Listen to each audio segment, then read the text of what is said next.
Здравейте, аз съм Божидар, студент по журналистика и днес ще говорим за тема, която засяга всеки от нас – фалшивите новини. С мен е моя колега Кристиян Кирилов, също студент по журналистика. Ще си поговорим за дезинформацията, нейните опасности и как ние като бъдещи журналисти можем да й се противопоставим. Здравей, Крис! Първо да започнем с въпроса какво според теб са фалшивите новини. Това е информация, която изглежда като журналистическа, но всъщност подвежда читателя. Било то умишлено, било от некомпетентност. А как се разпространяват най-често фалшивите новини днес? Основно чрез социални мрежи, като Facebook, TikTok и така нататък. Там информацията се разпространява с огромна бързина, без особена проверка. А защо според теб хората им вярват? Понеже често докосват емоционални теми, като например страх, гняв, паника. Емоцията изпреварва разума. Може ли да дадеш пример за фалшива новина, на която си се натъквал лично наскоро? Относно трансфера на Тимое Бакайоко в Левски, който така или иначе не се осъществи по една или друга причина. Добре, а ти как проверяваш дали една новина е достоверна? Гледам дали я има в поне няколко надежни медии, проверявам източника, автора, датата и търся официални потвърждения. А смяташ ли, че всички фалшиви новини са умишлено направени? Не, някои от тях се дължат на лоша журналистическа практика или просто на слухове, които са видяни в мрежата. Според теб, кои групи от хора са най-уязвими към дезинформация?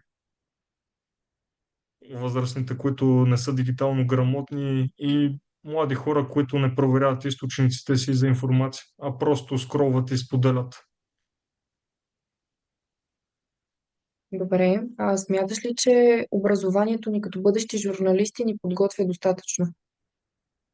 Частично имаме теория, но реални ситуации с фалшиви новини рядко анализираме. Това трябва да се промени. А каква е ролята на журналиста в борбата с самите фалшиви новини?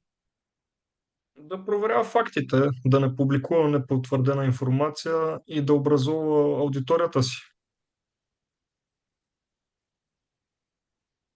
А, добре, а какво мислиш за твърдението, че всички медии лъжат? Поред мен е клише, има манипулативни медии, но съществуват и много журналисти, които работят с етика и проверени източници. Добре, а смяташ ли, че журналистиката може да загуби битката срещу фалшивите новини? Казал, битката е трудна, но не е загубена. Просто трябва да се адаптираме и да използваме същите канали, в които циркулират фалшивите новини, но с истина. Добре, как можем да научим аудиторията ни да бъде по-критична? Чрез медийна грамотност, която да се изучава в училище, с примери, анализи, дори и игри. Колкото по-рано, толкова по-добре. Добре, а какво мислиш за ролята на инфлуенсърите в днешно време? Те също разпространяват новини. Да, и често без да направят никаква проверка. Инфлуенсърите имат огромно влияние, затова трябва да бъдат по-отговорни към своите аудитории. А смяташ ли, че изкуственият интелект ще влуши или ще помогне срещу дезинформацията? И двете. Може да се използва за създаване на фалшификати, но и за автоматична проверка на факти. Зависи кой го използва. Добре, а ти като бъдеш журналист, какви умения трябва да мислиш, че трябва да притежаваш в борбата с дезинформацията?